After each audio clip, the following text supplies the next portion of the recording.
In a small town like ours, secrets don't stay buried for long. Everyone knows everyone else, and stories have a way of resurfacing, especially when the shadows come alive at night. My name is Alex Mason, and I'm the youngest detective in Coldridge. But even my sharp mind and relentless determination can't compare to the eerie whispers that fill the night. It all began a year ago, on a night much like any other. The streets were quiet, the air thick with the scent of rain. I had just taken up a new case, a cold one involving the disappearance of a local woman named Evelyn Parker, which had stumped the police for nearly a decade. I was determined to crack it, even if it meant diving headfirst into the unknown.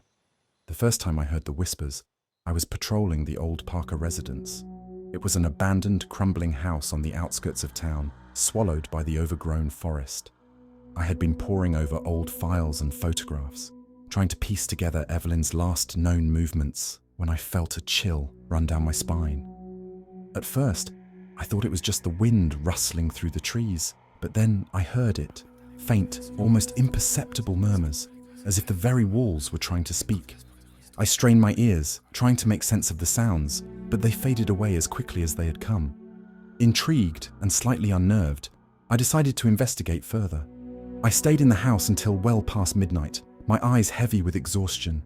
That's when I saw them, the shadows, moving of their own accord. They slithered along the walls and floor, whispering secrets that seemed to come from another time. "She knew too much," they hissed, "taken in the dead of night, never to return."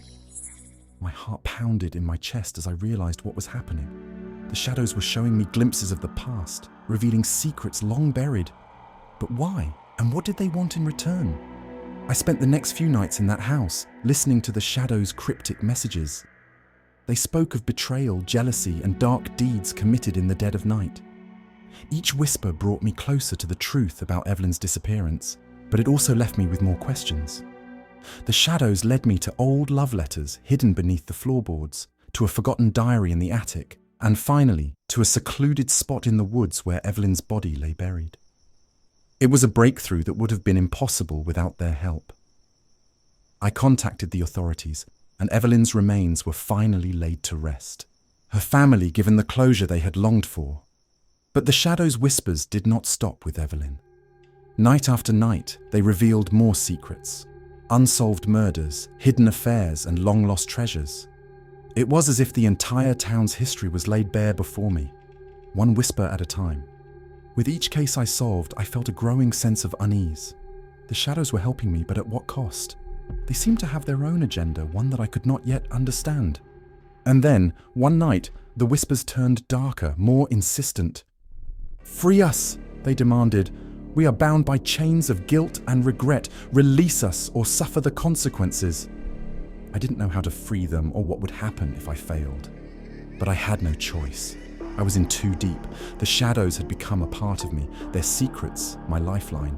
I delved into ancient texts and consulted with scholars, seeking any clue that might help. It was a race against time. The shadows grew more restless, their whispers more haunting.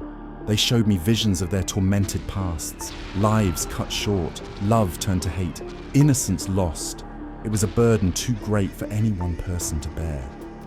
In the end, I found a ritual, an ancient ceremony that promised to release the spirits bound to the shadows. On the night of the full moon, I gathered the required items and performed the ritual in the heart of the forest. The air crackled with energy, the shadows swirling around me in a frenzy. As I completed the final incantation, a blinding light enveloped the forest, and the shadows vanished, their whispers fading into the night.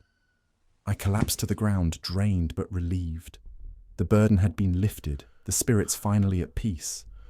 But as I lay there, catching my breath, I couldn't shake the feeling that this was only the beginning.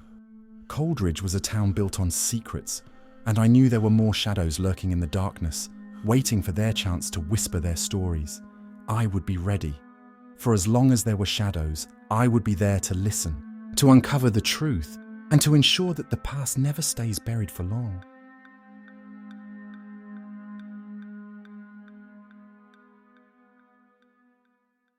Thanks for watching. If you enjoyed the story, please like, comment, and subscribe. Don't forget to hit the bell icon so you never miss an update. See you next time.